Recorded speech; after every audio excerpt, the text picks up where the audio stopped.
learned that Native people have many prophecies about this time. I begin to hear these over and over.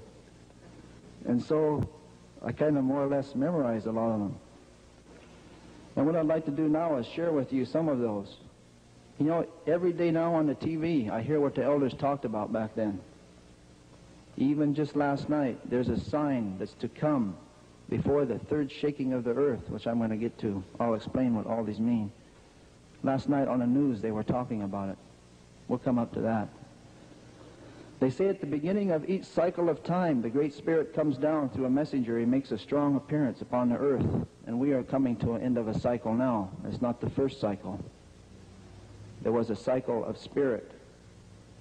There was a cycle of the mineral, the rock. There was a cycle of the plant. And now we're in the cycle of the animal, coming to the end of that and beginning the cycle of the human being. When we get into the cycle of the human being, the highest and greatest powers that we have will be released to us and be released from that light or soul that we carry to the mind. But right now we're coming to the end of the animal cycle when we have investigated ourselves and learned what it is to be like an animal on this earth.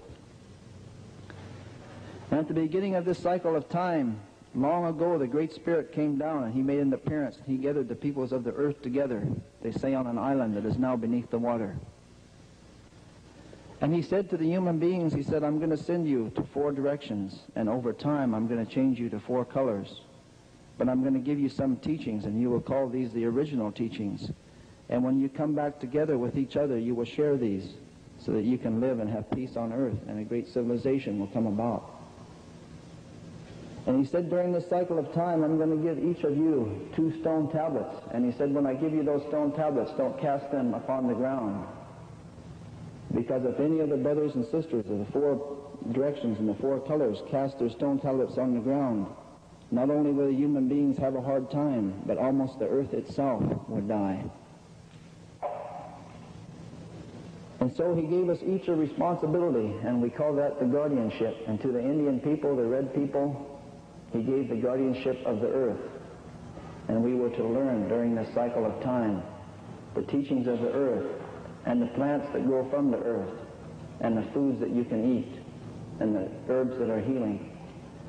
So that when we came back together with the other brothers and sisters, we could share this knowledge with them, because something good was to happen on the earth. And to the south, he gave the yellow race of people the guardianship of the wind, and they were to learn about the sky and breathing and how to take that within ourselves for spiritual advancement. And they were to share that with us in this time. And to the west, where there's blackness of night, he gave the black race of people the guardianship of the water, and they were to learn the teachings of the water, which is the chief of the elements. It is the most humble and also the most powerful. When I went to the University of Washington and learned that it was a black man that invented blood plasma, it didn't surprise me, because blood is water. And the elders already told me that black people will bring the teachings of water to humanity. And to the north, where there's white snow on this continent, he gave the white race of people the guardianship of the fire. And if you look at the center of many of the things they do, you will find the fire. In this light bulb, they say that is a white man's fire. If you look at the center of a car, you will find a spark. If you look at the center of the airplane, the train, you will find the fire. And the fire moves, also consumes. This is why it was the white brothers and sisters that began to move upon the face of the earth and reunite us as a human family, because they had the guardianship of the fire. This was their responsibility. And so a long time passed, and the Great Spirit gave each of the 4 races 2 stone tablets. Ours are kept at the Hopi Reservation in Arizona, at Four Corners area on 3rd Mesa. I've talked to people from the black race of people. Their stone tablets are at the foot of Mount Kenya. They are kept by the Kikuyu tribe. I once had the honor of presenting a sacred pipe of the Kikuyu tribe carved from the red pipestone of Mount Kenya. One time I was at an Indian spiritual gathering about 15 years ago, and a medicine man from South Dakota put a beaded medicine wheel in the middle of the gathering, and it had the 4 colors and the 4 directions. And he asked the people, where is this from? And they said, oh, probably Montana, South Dakota, maybe Saskatchewan. He said, this is from Kenya. It was beaded just like ours, same colors. The stone tablets of the yellow race of people are kept by the Tibetans in Tibet.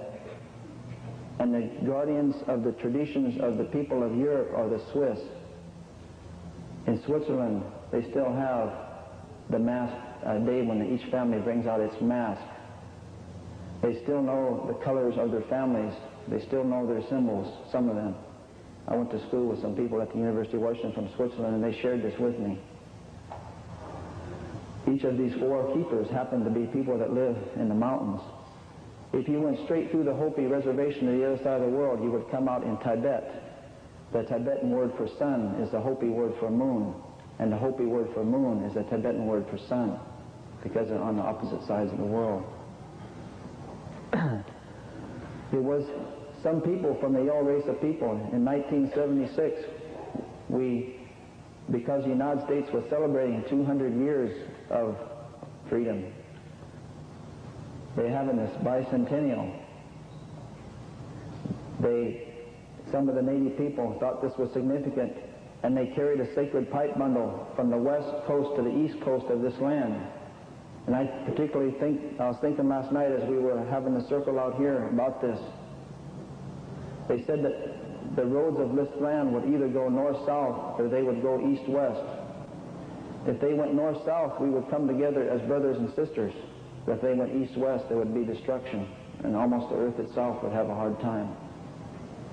So you all know the roads went east-west. They said things then would be lost from the east to the west and the north to the south, but they would come back from the west to the east and come back from the north to the south. They would be lost from the south to the north. So 9 years ago, in 1976, from the west to the east coast of this land, from San Francisco to Washington, D.C., people carried a sacred pipe bundle by hand on foot across this land. My aunt had dreamt 15 years earlier, and that dream was in a book, that people would throw rocks and bottles at that pipe bundle as they carried it across the land. People that didn't like them. Sure enough, that came about. People threw, but as my aunt seen it in her dream, that it only come so far, and then they dropped, and nothing touched it. When they got up to the top of the Rockies, they hit a hard storm, and there was an elder man. He had long white hair. He said, I will carry it now. They had a van, and then they had people walking by the van carrying that bundle, and the old man got out of the van. He carried it clear through that storm. He was so cold when he got back in the van that somebody touched his hair and it fell. His hair was frozen. You have to be really cold for your hair to freeze, but that old man carried it through that storm, because they said if we carried this bundle across the earth, the powers would begin to come back. It was carried from west to east.